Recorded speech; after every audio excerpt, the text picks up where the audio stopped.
പ്രിയപ്പെട്ട നമസ്കാരം. ലൈഫ് സ്റ്റോറിയിൽ ഇന്ന് നമ്മുടെ പ്രിയപ്പെട്ട ഉത്രാടം സുരേഷേട്ടനാണ്. സ്റ്റുഡിയോ റൂം അല്ല, നമ്മുടെ ഓട്ടോ ആണ്.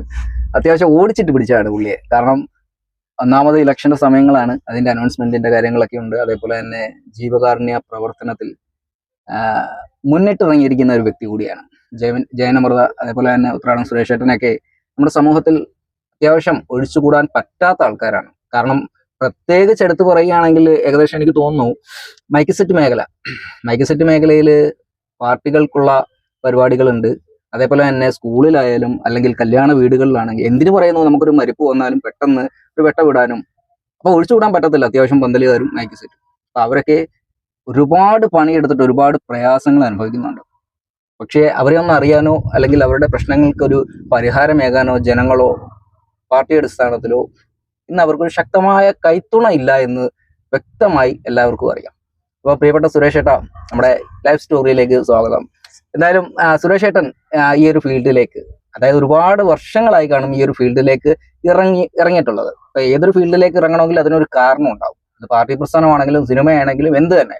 അപ്പൊ അത്തരത്തിൽ നമ്മുടെ ഈ മേഖലയിലേക്ക്, മൈക്ക് സെറ്റ് മേഖലയിലേക്ക് ഇറങ്ങാനുള്ള ഒരു കാരണം എന്താണ്? ഞാൻ മൈക്ക് സെറ്റ് ഫീൽഡിൽ വന്നിട്ട് എങ്ങനെയൊക്കെ കണക്ക് കൂട്ടിയാലും ഒരു 10-30 വർഷമായി കാണും. കാരണം ഞാൻ 10ാം ക്ലാസ് പരീക്ഷ ചെയ്തതിനു ശേഷം എൻ്റെ ഗുരുനാഥൻ എന്ന് പറയുന്നത് മുഹമ്മദ് കുഞ്ഞിക്കാർ, ജീന സൗണ്ട് ചുറ്റുമൂല, ആദ്യകാല മൈക്ക് സെറ്റുകാരൻ. അദ്ദേഹത്തിന് ശിഷ്യനായി പോയി. പിന്നെ പീപ്പിൾസ് സൗണ്ട് വട്ടവറമ്പ്, അദ്ദേഹത്തിനോട് വർക്കിന് പോയപ്പോഴാണ് ദൈവനിയോഗം പോലെ എനിക്ക് ഗൾഫിൽ പോകാൻ ചാൻസ് കിട്ടുന്നത്. അങ്ങനെ ഗൾഫിൽ പോയി അവിടെ ഒരു 10 വർഷത്തോളം അവിടുത്തെ ആ പുണ്യഭൂമിയിൽ ഉച്ചഭാഷണയിൽ നിന്ന് കിട്ടിയ സമ്പാദ്യം തന്നെ. അവിടെ ജീവകാരുണ്യ പ്രവർത്തനം ചെയ്തു. ഇന്ത്യൻ എംബസി എന്നെ ചതിച്ചു, 2 ബോഡി കയറ്റി വിട്ടു. പിന്നെ ആ പുണ്യഭൂമി നിന്നാൽ എൻ്റെ മരണം അവിടെ നടത്തേണ്ടതായിട്ടുള്ളത് കൊണ്ട് ജീവകാരുണ്യ പ്രവർത്തനം അവിടെ ഉപേക്ഷിച്ചിട്ടാണ് നാട്ടിൽ വരുന്നത്. അങ്ങനെ വട്ടവറമ്പിലുള്ള 2 സഹോദരർ ഒരു 3000 രൂപ കൊണ്ട് തന്നിട്ടാണ് ഒരു നിബിദിനത്തിന് വട്ടവറമ്പിൽ ടൂവെടെന്നും പറഞ്ഞ് ഈ ഉത്രാടം എന്ന് പറയുന്ന പ്രസ്ഥാനത്തിന്റെ മൂലധന 3000 രൂപ. അങ്ങനെ തുടങ്ങി ഇപ്പോൾ ഉച്ചഭാഷണ പ്രവർത്തകരുടെ കൂട്ടായ്മയായ LSWK എന്ന മഹാപ്രസ്ഥാനത്തിന്റെ കരുനാഗപ്പള്ളി മേഖലയുടെ സെക്രട്ടറിയായി ഇപ്പോൾ സേവനം അനുഷ്ഠിക്കുന്നു. എൻ്റെ കൂടെ 210 സഹപ്രവർത്തകർ ഒരു തൂവെള്ളക്കൊടിയുടെ കീഴിൽ അണിനിരന്ന് പ്രവർത്തനം ആരംഭിക്കും. അപ്പൊ തീർച്ചയായിട്ടും എനിക്ക് തോന്നുന്നു നമ്മുടെ കൊല്ലം ജില്ലയിൽ, അതായത് കരുനാഗപ്പള്ളി ഭാഗം അല്ലെങ്കിൽ കൊല്ലം ജില്ലയിലേക്ക് ഒരുപാട് മൈക്ക് സെറ്റുകാർ ഉണ്ടെന്നു അല്ലെ? ഉണ്ട്. ഏറ്റവും സ്ട്രഗിൾ എടുത്ത ഒരു പ്രസ്ഥാനമാണ് മൈക്ക് സെറ്റ്. തീർച്ചയായിട്ടും. കാര്യം അത് അപകടമാണ്. ജനങ്ങൾക്കത് നിസ്സാരമായിട്ട് കാണുമെങ്കിലും നമ്മുടെ ഉത്സവങ്ങളിലൊക്കെ ആണെങ്കിൽ ഒരുപാട് ദിവസങ്ങൾക്ക് മുമ്പേ വഴിയോര ലൈറ്റുകളും അതേപോലെ സൗണ്ടും ഒക്കെ ഇട്ടിട്ട് ഈ കമ്മിറ്റിക്കാർക്ക് ന്യൂട്രൽ ഏതാ ഫേസ് ഏതാന്ന് അറിയാൻ വയ്യാത്ത ആൾക്കാർ കാണും. പക്ഷേ ഒരു ജീവൻ തന്നെ അപകടപ്പെടുത്തിയിട്ടുള്ള നമ്മുടെ ആഘോഷങ്ങളിൽ ഒഴിച്ചുകൂടാൻ പറ്റാത്ത രീതിയിലുള്ള ആൾക്കാരാണ്. അപ്പൊ അവരൊക്കെ ജസ്റ്റ് എനിക്ക് തോന്നുന്നു കോവിഡിന്റെ സമയത്തൊക്കെ ഏകദേശം അവര് ലക്ഷക്കണക്കിന് രൂപയുടെ സാധനങ്ങൾ, ആ സാധനങ്ങൾ വാങ്ങി ഓരോ കമ്മിറ്റിക്കാരും ഓരോ പാർട്ടിക്കാരും ഓരോ കല്യാണ വീട്ടുകാരും പുതിയ മോഡലുകൾ പറയുമ്പോൾ പെണ്ണുപിള്ളയുടെ കെട്ടുതാലിയും അതിലത്തെ പെണ്ണിന്റെ കെട്ടുതാലിയും കൂടെ വെച്ചിട്ടായിരിക്കാം ഒരു പക്ഷേ സാധനങ്ങൾ കൊണ്ടുവരും. പക്ഷെ ആ സാധനങ്ങൾ കൊണ്ടുവരുമ്പോൾ എൻ്റെ ഒരു അവസ്ഥ കൂടി കടന്നു പോയിട്ടുണ്ട് ഇതിനകത്ത്.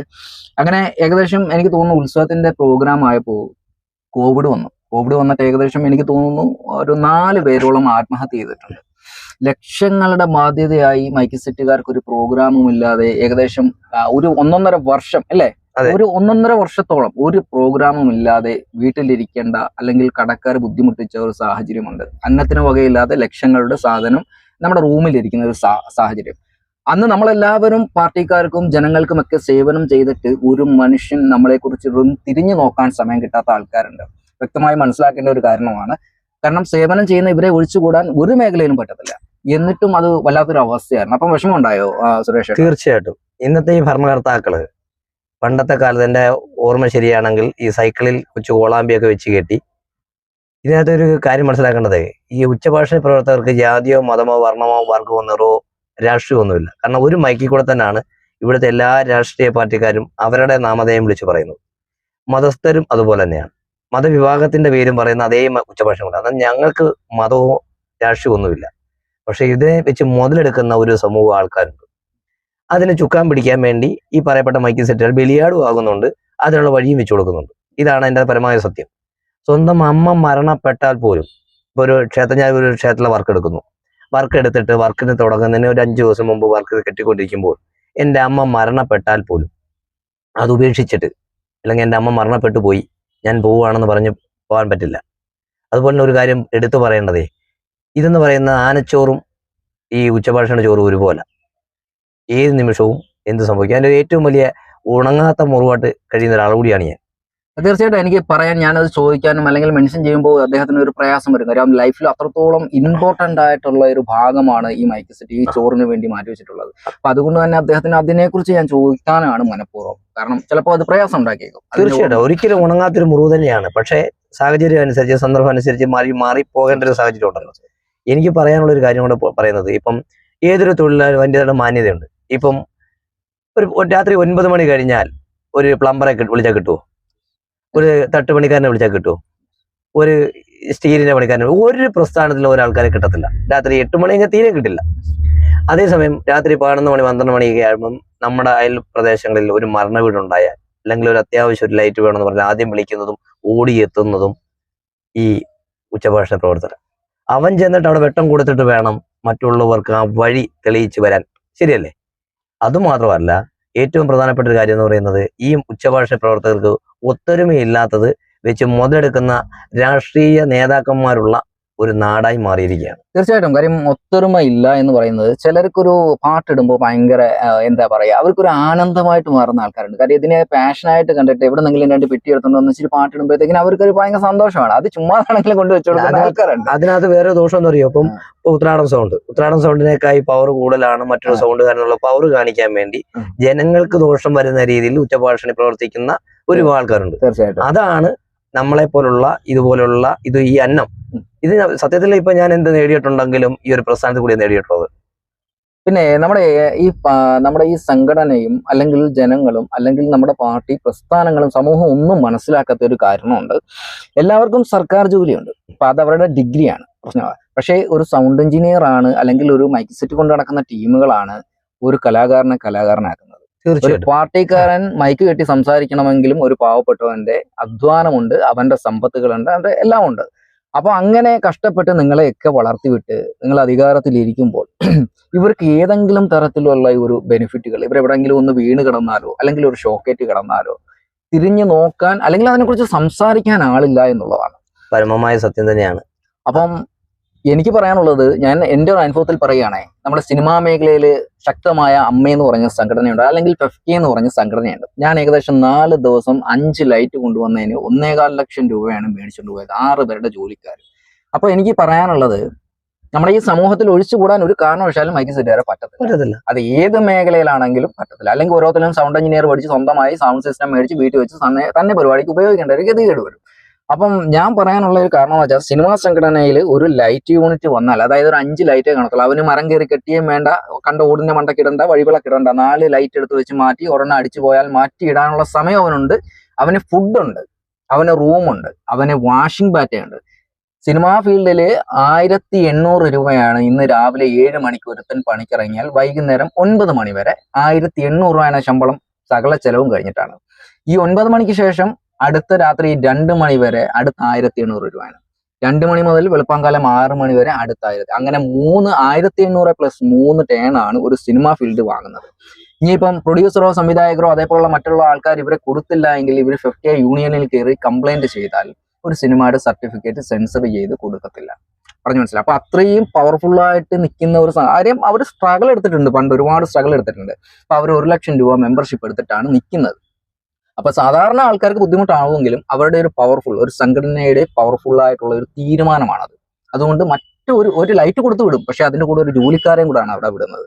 അപ്പൊ അതുകൊണ്ട് അത്രയും പവർഫുൾ ഒരു പ്രസ്ഥാനമാണ്. അപ്പൊ അതുകൊണ്ട് ഈ മൈക്ക് സെറ്റുകാരൊക്കെ ലക്ഷങ്ങൾ ഇപ്പം കമ്പനിയിൽ ഓരോരോ ഐറ്റങ്ങൾ ഇറക്കിക്കൊണ്ടിരിക്കുക. അപ്പൊ ഇതെല്ലാം അമ്പലക്കാർ ആവശ്യപ്പെടും, അല്ലെങ്കിൽ പള്ളിക്കാർ ആവശ്യപ്പെടും. അപ്പൊ എല്ലാവർക്കും പുതിയ അപ്ഡേറ്റ് വേണമല്ലോ. തീർച്ചയായിട്ടും. അതായത് ഈ തട്ടിന്റെ പണിയല്ലേ, കോൺട്രാക്ടർ ഉപയോഗിക്കുന്ന തട്ടിന്റെ സെൻട്രിങ് പണിക്ക് വേണ്ടി ഉപയോഗിക്കുന്ന അതും മൈക്കിന്റെ സാധനം ഒരുപോലെ മേടിച്ച് കൂട്ടിക്കൊണ്ടേയിരിക്കണം. എല്ലാ മൈക്ക് സെറ്റ്, എന്റെ അറിവ് ശരിയാണെങ്കിൽ കരുനാഗപ്പള്ളി ദേശത്ത്, എന്റെ അറിവ് ശരിയാണെങ്കിൽ എല്ലാ മൈക്ക് സെറ്റിലും കടക്കണിയില്ല. മനസ്സിലായില്ലേ? അതുപോലെ തന്നെ ഈ സമൂഹമായിട്ട് ഇപ്പം ഒരു കല്യാണ വീട് അല്ലെങ്കിൽ ഒരു പാല് കാച്ച വീട്, അവിടെ ചെല്ലുമ്പോൾ അതിന്റെ പൾസ് അറിയാവുന്ന ഏക വ്യക്തി ഈ മൈക്ക് സെറ്റുകാരാണ്. ഒരുപാട് അനുഭവം ഉണ്ട്. പിറ്റേന്ന് രാവിലെ നമ്മൾ പൈസ മേടിക്കാൻ ചെല്ലുമ്പോൾ കെട്ടുതാലി വരെ ഊരി കൊടുത്ത്, കാരണം ചരല് സിമെന്റ്, ഇതൊക്കെ എന്ന് പറയുമ്പോൾ എവിടെങ്കിലും ഒരു വീടിന്റെ പരിപാടി തുടക്കം കുറിക്കുമ്പോൾ ഇവർ കടം കൊടുക്കും.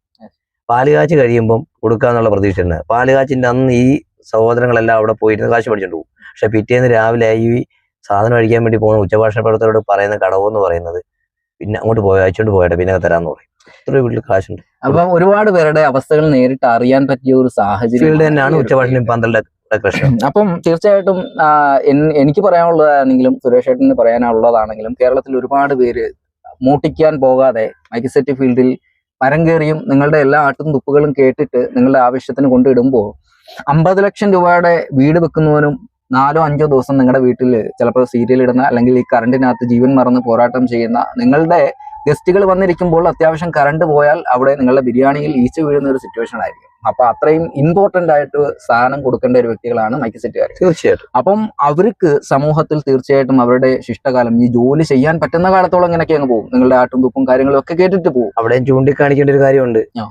ഈ ഒരു 2000 രൂപയുടെ പരിപാടി ആയാലും 2 ലക്ഷം രൂപയുടെ പരിപാടി തുടക്കം മുതൽ അതിന്റെ സാധനം വീട്ടിൽ വരുന്നവരെ ടെൻഷൻ പിടിച്ചൊരു പരിപാടി. തീർച്ചയായിട്ടും ഏത് നിമിഷം എന്തും സംഭവിക്കാം. കറണ്ട് പോയാൽ ചീത്തവിളി, അതെ, കറണ്ട് പോയാൽ പരിപാടി പൊളി.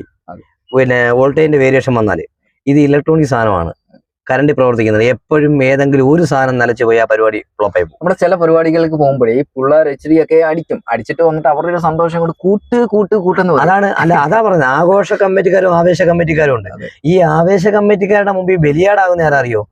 സാധാരണക്കാരാ മൈക്ക് സെറ്റുകാരാ.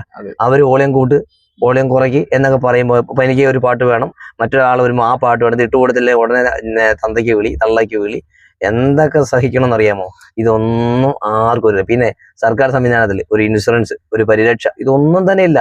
പോയ ആ കുടുംബത്തിന് പോയി. ഇപ്പോഴേ എനിക്ക് തോന്നുന്നു ശക്തമായി ഞാൻ പറഞ്ഞില്ലേ, സേവനം പാരമ്പര്യത്തിൽ തീർച്ചയായിട്ടും മൈക്ക് സെറ്റ് യൂണിയനെ ഒഴിച്ചുകൂടാൻ പറ്റത്തില്ല. തീർച്ചയായിട്ടും. അപ്പൊ അതുകൊണ്ട് ജനങ്ങൾക്ക് പ്രയോജനം ചെയ്യുന്ന ഇത്രത്തോളം തൊഴിലാളികൾക്ക് അവസരം കൊടുക്കുന്ന അല്ലെങ്കിൽ അവർക്ക് ഒരു ജീവിതമാർഗം ഒരുക്കി കൊടുക്കുന്ന പല പ്രസ്ഥാനങ്ങളും നമുക്ക് ചുറ്റുമുണ്ട്. അപ്പൊ തീർച്ചയായിട്ടും സർക്കാരിലേക്ക് അത് അറിയിക്കുകയും അത് അർഹമായ ഒരു നിവേദനം തീർച്ചയായിട്ടും നമുക്ക് കിട്ടേണ്ട ഒരു ബാധ്യതയുണ്ട്. അപ്പൊ അതിനെ കുറിച്ചിട്ട് നമ്മുടെ ഈ സംഘടനാ ബേസിൽ നീക്കങ്ങൾ വല്ലതും ഉണ്ടായിട്ടുണ്ട്? ചെയ്തിട്ടുണ്ട്. സംഘടനാ സംവിധാനം എന്റെ അറിവ് ശരിയാണെങ്കിൽ ഈ അടുത്ത സമയത്ത് കലാകാരന്മാരുടെയും ഉച്ചഭാഷ പ്രവർത്തകരുടെയും നാമധേയം അവർക്ക് വേണ്ട കാര്യങ്ങളെല്ലാം നമ്മുടെ നിയമസഭയിൽ Karunagappally MLA CR Mahesh sir അവർ ഉന്നയിക്കുകയുണ്ടായി. കലാകാരന്മാർ അനുഭവിക്കുന്ന ദുഃഖങ്ങളും ദുരിതങ്ങളും അവർക്കുണ്ടാകുന്ന ബുദ്ധിമുട്ടുകളൊക്കെ എന്തായാലും അത് ആ ഒരു ധന്യ നിമിഷം നമുക്കെല്ലാം. കാരണം ഉച്ചഭാഷണ പ്രവർത്തകർ അദ്ദേഹം ഒരു ചെറിയ രാഷ്ട്രീയ പ്രസ്ഥാനത്തിൽ കൂടി കയറി വന്ന് ഇതേപോലെ ഞാൻ തന്നെ കൊച്ചുനാൾ അദ്ദേഹത്തിന് അനൗൺസ്മെന്റ് ചെയ്യാനും അദ്ദേഹത്തിന്റെ ശബ്ദം വെളിയിൽ കേൾക്കുവാനും ഒക്കെ നിമിത്തമായ ഒരു വ്യക്തി കൂടിയാണ് ഞാൻ. അന്നേരം അങ്ങനെ അദ്ദേഹം തന്നെ ആ ഒരു കാര്യം മുഖവിലേക്ക് എടുത്തുകൊണ്ട് നിയമസഭയിൽ സംസാരിക്കുകയുണ്ടായി. കലാകാരന്മാർക്ക് വേണ്ടി അദ്ദേഹത്തിന്റെ ശബ്ദം കേരള നിയമസഭയിൽ സംസാരിക്കും. തീർച്ചയായിട്ടും അതിനൊരു പ്രതീക്ഷയുണ്ട്. കാര്യം ഇത്രയും MLA-മാരും പാർട്ടി സംവിധാനങ്ങളൊക്കെ വന്നു പോയിട്ടുണ്ടെങ്കിലും CR മഹേഷ് എന്ന് പറയുന്ന ഒരു MLA നാടറിഞ്ഞ് അല്ലെങ്കിൽ ജനങ്ങളുടെ സ്പന്ദനം അറിഞ്ഞ് പ്രവർത്തിച്ച അല്ലെങ്കിൽ കണ്ടു വളർന്ന ഒരു വ്യക്തിത്വമാണ്. തീർച്ചയായിട്ടും. അപ്പൊ അതുകൊണ്ട് തന്നെ ഇവിടെ ജാതിമതം പാർട്ടി ഒന്നുമില്ലാതെ തന്നെ അദ്ദേഹത്തിനെ ഒരുപാട് ആൾക്കാർ മനസ്സിൽ കുടിയിരുത്തുന്നുണ്ട്, ഒരുപാട് പേര് സ്വീകരിക്കുന്നുണ്ട് ആ വ്യക്തിത്വത്തെ. അപ്പൊ അതുകൊണ്ട് തീർച്ചയായിട്ടും ഈ ന്യൂനതകളൊക്കെ ഒരുപക്ഷെ MLA അത് അവതരിപ്പിച്ചിട്ട് ഇത് കറക്റ്റ് ഈ മൈക്ക് സെറ്റ് യൂണിയന്റെ നമ്മുടെ സമീപ പ്രദേശങ്ങളിലുള്ള കുറച്ച് കാര്യങ്ങൾ വ്യക്തമായി പഠിച്ച് മനസ്സിലാക്കി അവതരിപ്പിച്ച് അവർക്കൊരു ആനുകൂല്യം നേടിക്കൊടുക്കാൻ തീർച്ചയായിട്ടും ഭാവിയിൽ ആ MLA കൊണ്ട് എനിക്ക് പ്രതീക്ഷയുണ്ട്, അല്ലെ? അത് തീർച്ചയായിട്ടും സുരേഷ് ഏട്ടനും തീർച്ചയായിട്ടും ഞങ്ങളിപ്പം ഈ കരുനാഗപ്പള്ളി മേഖലയിലെ LSWയുടെ അംഗങ്ങളെ തീരുമാനമെടുത്താണ്. പിന്നെ ഇലക്ഷൻ കൊണ്ട് കഴിയുമ്പോൾ ഞങ്ങൾ നിവേദനം കൊടുത്തിട്ടുണ്ട്. ഞങ്ങൾക്ക് വേണ്ട പരിരക്ഷ മറ്റു കാര്യങ്ങളിൽ വീണ്ടും അദ്ദേഹത്തിന് ശ്രദ്ധയിൽപ്പെടുത്തി നിയമസഭയെ സംസാരിക്കാനും, ഈ വാക്കുകൾ കൊണ്ട് പറഞ്ഞാൽ പോരാ, പ്രവൃത്തിയിൽ കൂടി കാട്ടിക്കണമല്ലോ, അത് കാട്ടാനുള്ള പരിപാടിയൊക്കെ ഞങ്ങൾ ആസ്വദം ചെയ്തുകൊണ്ടിരിക്കുകയാണ്. അപ്പൊ തീർച്ചയായിട്ടും നമുക്ക് ഇത്രയും ജീവിതത്തിലെ കുറെ സ്ട്രഗിളുകളും ബുദ്ധിമുട്ടുകളും കടങ്ങളും ഒക്കെ ആണെങ്കിൽ തന്നെയും ഇതിനെയൊക്കെ മൈക്ക് സെറ്റ് ഫീൽഡ് എന്ന് പറയുമ്പോൾ തന്നെ തിരക്കിട്ട ഒരു ജീവിതമാണ്. അപ്പൊ അതിന്റെ ഇടയിലും കുറച്ച് നാളുകൾ കൊണ്ട് ചാരിറ്റി മേഖല, ജീവകാരുണ്യ പ്രവർത്തനങ്ങളിൽ ഓടി നടക്കുന്നു. അതിന് ഞാനും സാക്ഷിയായിട്ടുണ്ട്. ഒരു സ്കൂളിൽ ഒരു പുസ്തകം കൊടുക്കാൻ പോയിട്ടുണ്ടായിരുന്നു. അപ്പം അതിനെ കുറിച്ചിട്ട് എന്തൊക്കെയാണ് ഇപ്പം നിലവിൽ ഇപ്പൊ ഞാൻ എന്റെ റേഡിയോ 91.2 സ്നേഹസേന കൂടിയാണ് ഈ സൈലന്റ് ആയിട്ട് ചെയ്തുകൊണ്ടിരുന്ന വ്യക്തിയാണ്. പക്ഷെ കോവിഡ് ഈ പ്രളയം വന്ന സമയത്താണ് ഞാൻ എന്റെ റേഡിയോ 91.2 സ്നേഹസേന മുഹമ്മദ് സാറിന്റെ ഒരു കൂട്ടായ്മ ഞങ്ങൾ 10 ആന്മാരെല്ലാവരും കൂടെ തുടങ്ങി വെച്ചത്.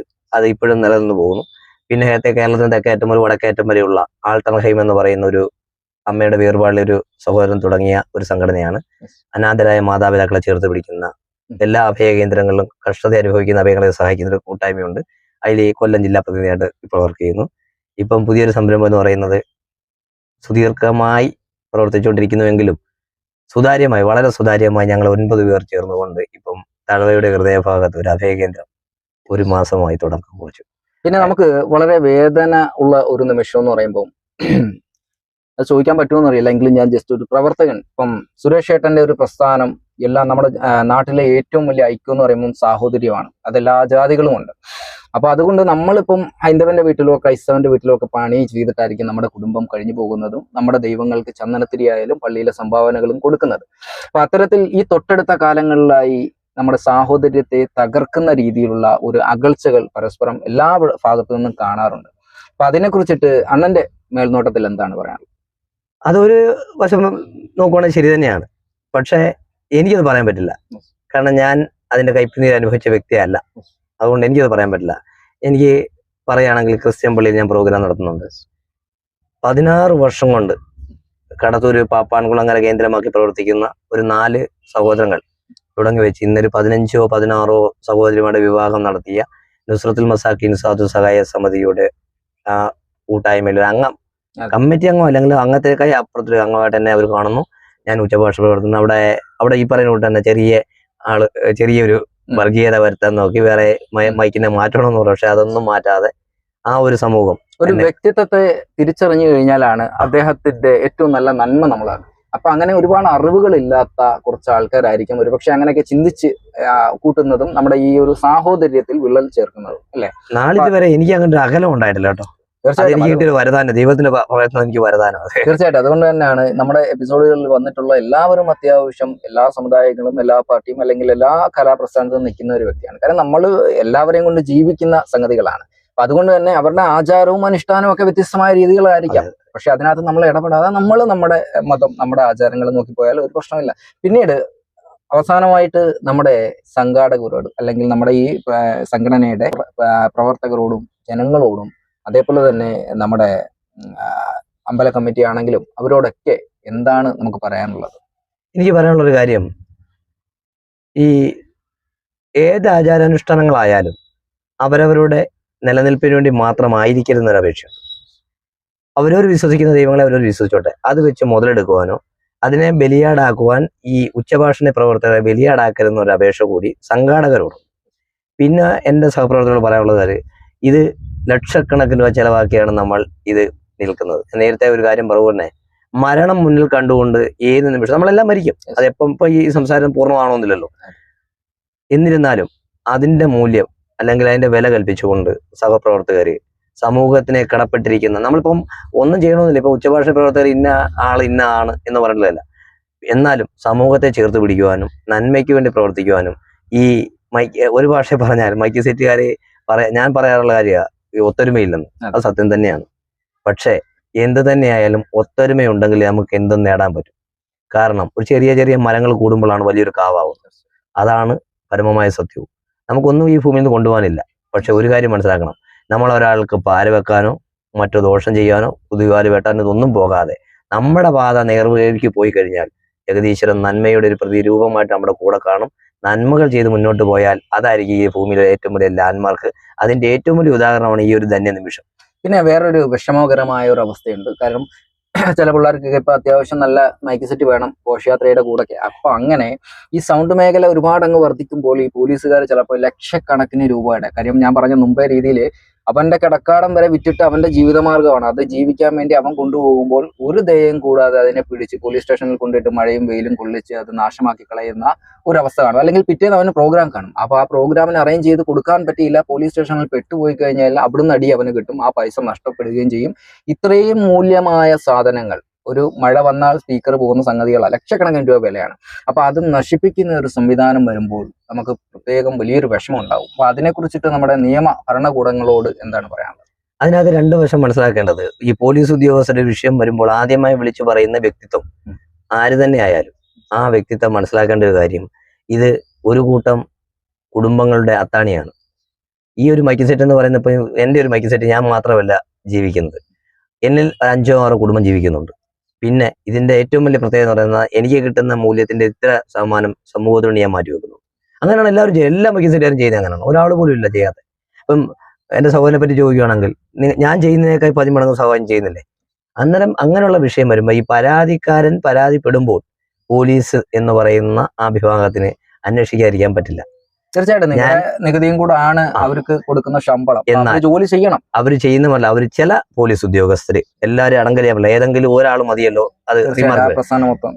ഈ പോലീസ് സേന തന്നെ അതിന്റെ ഉദ്യോഗസ്ഥര് നമ്മളോട് ആദ്യം കാര്യങ്ങൾ പറയും. അത് കേൾക്കാനും നമ്മുടെ ഭാഗത്ത് ഒരു ചെറിയ മൽപ്പിടുത്തം വരുമ്പോഴാണ് അവര് അത് അടിവരയിട്ട് പറയണം. നമ്മുടെ ഭാഗത്ത് ചെറിയൊരു മൽപ്പിടുത്തം വരുമ്പോൾ ഞാൻ മൈക്ക് സെറ്റുകാരനാണ്, ഞാൻ ഇന്ന അമ്പലത്തിൽ സർട്ടിഫിക്കറ്റ് എന്റെ എടുക്കത്തില്ല എന്നൊക്കെ ഒരു വെല്ലുവിളിയുടെ സ്വരം വരുമ്പോഴാണ് അവർ ആ പാതയെ കൂടെ സഞ്ചരിക്കുന്നത്. എനിക്ക് അനുഭവം ഉണ്ട് അതിന്റെ ഒരു പറയുന്നത്. ആദ്യം അവർ പറയും ചോളിയും കുറച്ച് വെക്കാൻ പറയും, പരാതിയുണ്ട്, പക്ഷെ അത് കേൾക്കത്തില്ല.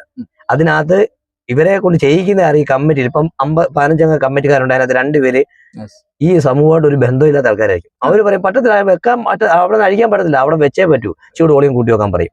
ഇത് ഇവിടുന്ന് കാശ് കിട്ടത്തില്ല. ഇവരിത് കുറയ്ക്കുവാണെങ്കിൽ അവിടുന്ന് കാശ് കിട്ടത്തില്ല. ഇവരുടെ പൈസയും വേണം താനും, പോലീസിന്റെ ഭാഗത്ത് നമ്മൾ കേൾക്കുകയും വേണം. അന്നേരം ഇത് കേൾക്കാൻ വരുമ്പോൾ കൂട്ടി വെക്കുമ്പോൾ വീണ്ടും പരാതി വരും. കൺട്രോൾ റൂമിൽ നിന്ന് പരാതി വരുമ്പോൾ അവരെന്ത് ചെയ്യും, വന്ന് സാധനം പിടിച്ചോണ്ട് പോകുമ്പോൾ ആരെങ്കിലും കണ്ട് ഇറക്കേണ്ടതിന് പകരം അവിടെ നമ്മളൊരു ചെറിയ മൽപ്പിടുത്തമൊക്കെ പിടിച്ച് എനിക്ക് ഇന്നാളാക്കി തരും. പക്ഷെ അവരൊന്നും പറയില്ല. കോടതി തീരുമാനമാണ്, കോടതി നടപടിക്രമങ്ങൾ പാലിക്കപ്പെടേണ്ടത് പോലീസ് ഉദ്യോഗസ്ഥന്റെ കടമയാണ്. അത് അംഗീകരിക്കുകയും അത് ആ വഴിക്ക് പോകേണ്ടതും നമ്മുടെ ഉത്തരവാദിത്വമാണ്, കടമയാണ്. അപ്പം എന്താണ് ഇനിയിപ്പം നമ്മുടെ അവസാനമായിട്ട് ഒന്നും കൂടി നിർത്താൻ പോകുന്ന ഒരു സിറ്റുവേഷനിൽ എന്താണ് അവസാനമായിട്ട് എന്തെങ്കിലും തരത്തിൽ സർക്കാരിനോടോ അല്ലെങ്കിൽ നമ്മുടെ സംഘാടകരോട് പറയാറുണ്ടോ? ഞങ്ങൾക്ക് ജീവിക്കണം, ഉച്ചഭാഷണ പ്രവർത്തകർക്ക് ജീവിക്കണം, കുടുംബം പോറ്റണം. ഞങ്ങൾ ഒരാളോടും വാശിക്കാൻ വരുന്നുള്ളൂ. പക്ഷേ ഞങ്ങൾക്ക് വേണ്ടത് ഞങ്ങളുടെ സുരക്ഷ എല്ലാം മറികടന്നിട്ട് വേണമല്ലോ നമുക്കിപ്പം ഓരോ ദിവസം തള്ളി നീക്കാൻ. ഞങ്ങൾക്ക് ജീവന്റെ പരിരക്ഷ, ഒരു ഇൻഷുറൻസ് സംവിധാനം, ഇപ്പം വേറെ മേഖല ഇപ്പം എല്ലാ സംഘടനാ സംവിധാനം വെച്ച് അതിന് അപേക്ഷ കൊടുത്തിട്ടുണ്ട്. ഞങ്ങൾക്ക് ഇൻഷുറൻസ് പരിരക്ഷ കിട്ടുന്നതിന് വേണ്ടിയുള്ള കാര്യങ്ങൾ ചെയ്യണം. ഈ സർക്കാരുകൾ മനസ്സിലാക്കേണ്ട ഒരു കാര്യം, എല്ലാ രാഷ്ട്രീയ പാർട്ടിക്കാർക്കും ഞങ്ങളുടെ ആ ഉപകരണത്തിൽ കൂടിയാണ് നിങ്ങളുടെ നാമധേയം പുറംലോകം അറിയുന്നത്, അല്ലെന്ന് പറയാൻ പറ്റത്തില്ല. യഥാർത്ഥത്തിൽ ഒരു സമരം, ഈ മൈക്ക് സെറ്റ് യൂണിയൻ ഒരു സമരം ചെയ്താൽ, ശക്തമായ എല്ലാവരും കൂടെ ഒന്നിച്ചു നിന്ന് ഒരു സമരം ചെയ്താൽ പെട്ടുപോകും. തീർച്ചയായിട്ടും ഞങ്ങളെല്ലാം ഈ ഉച്ചഭാഷണ പ്രവർത്തനം എല്ലാവരും തീരുമാനിക്കും. നാളെ ഞങ്ങൾ സൗണ്ട് കൊടുക്കില്ല, വെട്ടം കൊടുക്കില്ല എന്ന് തീരുമാനിച്ച കേരളം നിശ്ചലമാകും, ഒരു സംശയം വേണ്ട.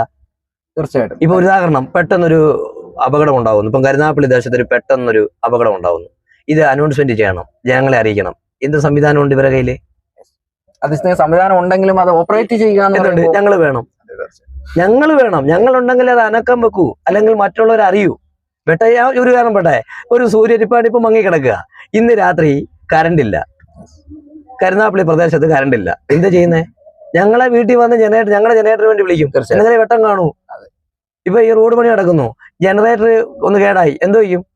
ഞങ്ങളെടുത്ത് വരണം. ഞങ്ങൾ വെട്ടം കൊടുത്തില്ല അവിടെ പറ്റും. അതുപോലെ തന്നെ കോവിഡ് സമയത്ത്, പ്രളയം സമയത്ത് മൈക്ക് സെറ്റുകാരുടെ ജനറേറ്റർ മുഖേനയല്ലേ അവിടെ വെട്ടം കണ്ടത്. ഈ സർക്കാർ ഉദ്യോഗസ്ഥരാണെങ്കിൽ അരമണിക്കൂർ അല്ലെങ്കിൽ ഒരു ദിവസം ശമ്പളം താമസിച്ചാൽ ഇടി വരും. പക്ഷേ അവർക്ക് അവരുടെ ജോബിന് മൂല്യമുണ്ട്. AC-ൽ ഇത്ര മണിക്കൂർ ചെയ്താൽ മതി. പക്ഷെ ഇവിടെ നിങ്ങൾക്ക് എല്ലാവർക്കും വേണ്ടി ഇത്രയും ഡേഞ്ചർ പിടിച്ച സൈലന്റ് കില്ലർ, അതായത് നിശബ്ദ കൊലയാളി, അത്രയും സ്ട്രെയിൻ എടുത്ത പരിപാടിയാണ് ചെയ്യുന്നത്. അപ്പൊ അതിൻ്റെതായ ഒരു വിലയും അർഹതയും അവർക്ക് ഒരിക്കലും ആരും അംഗീകരിക്കുന്നില്ല. നമുക്ക് വലിയ അംഗീകാരങ്ങളൊന്നും വേണ്ട. കാരണം ഞങ്ങൾ എന്താണെന്ന് ഞങ്ങൾക്ക് അറിയാമല്ലോ. ആ അംഗീകാരം മതി.